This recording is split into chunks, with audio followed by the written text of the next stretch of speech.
Bismillahirrahmanirrahim. Assalamualaikum warahmatullahi wabarakatuh. Alhamdulillahi rabbil alamin. Wabihi nasta'inu wa ala umurid dunya waddin. Wassalatu wassalamu ala asyrafil anbiya'i wal mursalin Sayyidina Muhammad wa ala alihi wa ashabihi ajma'in. Amma ba'd. Pertama-tama marilah kita panjatkan puja dan puji syukur kita atas kehadiran Allah Subhanahu wa ta'ala. Karena berkat rahmat dan hidayahnya sehingga kita masih diberikan kesempatan untuk berkumpul di tempat yang insya Allah penuh mubarakah ini. Salawat serta salam kita kirimkan kepada junjungan Nabi besar kita, Nabi Allah Muhammad sallallahu alaihi wasallam. Sallu ala Nabi. Allahumma salli ala Sayyidina Muhammad. Hadirin wal hadirat rahimakumullah. Insyaallah pada kesempatan kali ini saya akan membawakan ceramah yang berjudul Untuk Kemanisan Ibadah. Ada seseorang ketika dia beribadah dia tidak merasakan manisnya ibadah.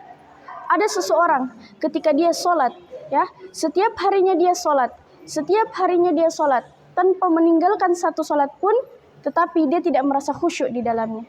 Ada juga orang ketika dia melakukan ibadah puasa di siang hari, tetapi dia tidak merasa ikhlas di dalamnya. Dan ada juga orang ketika dia melakukan ibadah apapun itu, tetapi dia tidak merasa manisnya dalam beribadah. Muncul pertanyaan, kenapa hal itu bisa terjadi? Hadirin wal hadirat rahimakumullah. Kenapa hal itu bisa terjadi?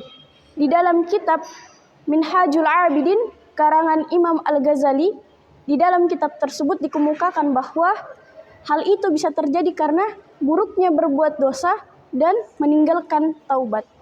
Saya ulangi sekali lagi. Hal itu bisa terjadi karena buruknya berbuat dosa dan meninggalkan taubat. Hadirin wal hadirat rahimakumullah. Karena dosa itu mengotori, menodai, bahkan merusak ibadah kita kepada Allah Subhanahu wa ta'ala. Saya kasih perumpamaan gelas yang kotor. Ketika ada gelas yang bersih lalu diisi dengan air kopi, jika kita ingin menyucikannya kembali, jika kita ingin gelas itu bersih kembali, bukan hanya dengan kita menuangkan air kopi tersebut, tetapi juga kita harus mengisinya dengan air yang bersih, lalu kita tuang lagi, lalu kita isi lagi dengan air yang bersih, lalu kita tuang lagi. Akhirnya gelas yang kotor tersebut bisa jadi suci kembali dan bisa jadi bersih kembali. Saudara-saudara sekalian, ini mengisyaratkan bahwa kita jangan hanya berfokus pada ibadah, tetapi kita juga jangan sampai lupa beristighfar kepada Allah. Kita jangan sampai lupa bertaubat kepada Allah. Kita jangan sampai lupa memohon ampun kepadanya. Hadirin wal hadirat rahimakumullah. Di dalam kitab Riyadhus Shalihin ada sabda Nabi yang mengatakan bahwa ya ayyuhan nas tubu ilallah wastaghfiruhu fa inni atubu fil yaumi mi'ata marrah, yang artinya, wahai manusia, bertaubatlah kepada Allah dan beristighfarlah kepadanya, karena sesungguhnya aku beristighfar kepadanya sehari semalam tidak kurang dari 100 kali. Saudara-saudara sekalian, bayangkan Nabi Muhammad SAW sehari semalam beristighfar kepada Allah tidak kurang dari 100 kali. Bagaimana dengan umatnya? Bayangkan saudara-saudara sekalian, Nabi Muhammad SAW yang kita tahu bahwa surga sudah pasti untuknya. Kita ketahui bahwa Nabi Muhammad SAW bukanlah pendosa, bukanlah pemaksiat, tetapi dia tetap beristighfar kepada Allah sehari semalam tidak kurang dari 100 kali. Bagaimana dengan umatnya? Sehari saja sudah lupa untuk beristighfar kepada Allah, bahkan enggan untuk beristighfar kepada Allah Subhanahu wa ta'ala. Na'udzubillah min zalik. Hadirin wal hadirat rahimakumullah. Allah Subhanahu wa ta'ala sangat menanti-nanti hambanya untuk bertaubat, untuk meminta ampun kepadanya. Allah tidak peduli sebesar apapun dosa kita. Allah tidak peduli sedalam apapun dosa kita. Allah tidak peduli setinggi apapun dosa kita. Allah bahkan mengampuni dosa-dosa kita, asalkan kita bersungguh-sungguh untuk meminta ampun kepadanya. Hadirin wal hadirat rahimakumullah.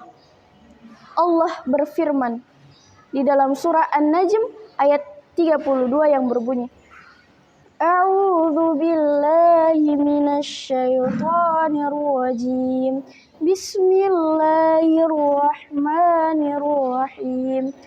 Inna rabbaka wasi'ul maghfirah, yang artinya sesungguhnya Tuhanmu maha luas ampunannya. Allah tidak peduli sebesar apapun dosa kita, asalkan kita bersungguh-sungguh meminta ampun kepadanya, Allah pasti ampuni dosa-dosa kita. Bahkan hadirin wal hadirat rahimakumullah, bahkan Allah Subhanahu wa taala menyukai hambanya yang meminta ampun kepadanya. Allah juga berfirman di dalam surah Al-Baqarah ayat 222 yang berbunyi, Bismillahirrahmanirrahim. Innallaha yuhibbut tawwabin wa yuhibbul mutatahhirin, yang artinya sesungguhnya Allah menyukai orang yang bertaubat dan menyukai orang yang menyucikan diri. Bayangkan hadirin wal hadirat rahimakumullah, apakah kita sebagai hambanya tidak ingin disukai oleh Allah Subhanahu wa taala? Hadirin wal hadirat rahimakumullah, sebagai kesimpulan, saya ingin memberikan pesan yang padat, mumpung otak masih akurat, karena dunia ini hanyalah singkat, amat sayang jika diisi dengan maksiat, segeralah bertaubat, jangan sampai terlambat, untuk kemanisan yang bermunajat, agar selamat dunia dan akhirat. Akhirul kalam, wallahul musta'an, wa alaihi tiklan, wassalamualaikum warahmatullahi wabarakatuh. Siapa bilang di sini kita hanya akan berhadapan dengan buku-buku? Terkurung dalam ruangan, aktivitas yang membosankan dan menyeduhkan. Di sini kita dapat mengembangkan bakat dan minat dengan banyak pilihan yang membuat sekolah itu menjadi lebih menyenangkan. ada olahraga dan ketangkasan, renang, futsal, basket, memanah, paskibra, pramuka, bulu tangkis, karate, rohani Islam, seni tari, band, dan kalam jamai. bahasa, debat, jurnalistik, dan berbagai pilihan bahasa asing seperti bahasa Arab, bahasa Inggris, bahasa Jerman, bahasa Prancis, bahasa Jepang, dan bahasa Mandarin. Nah, untuk kegiatan intrakurikuler, kalian bisa bergabung di OBDIS, OSIS, dan MPK.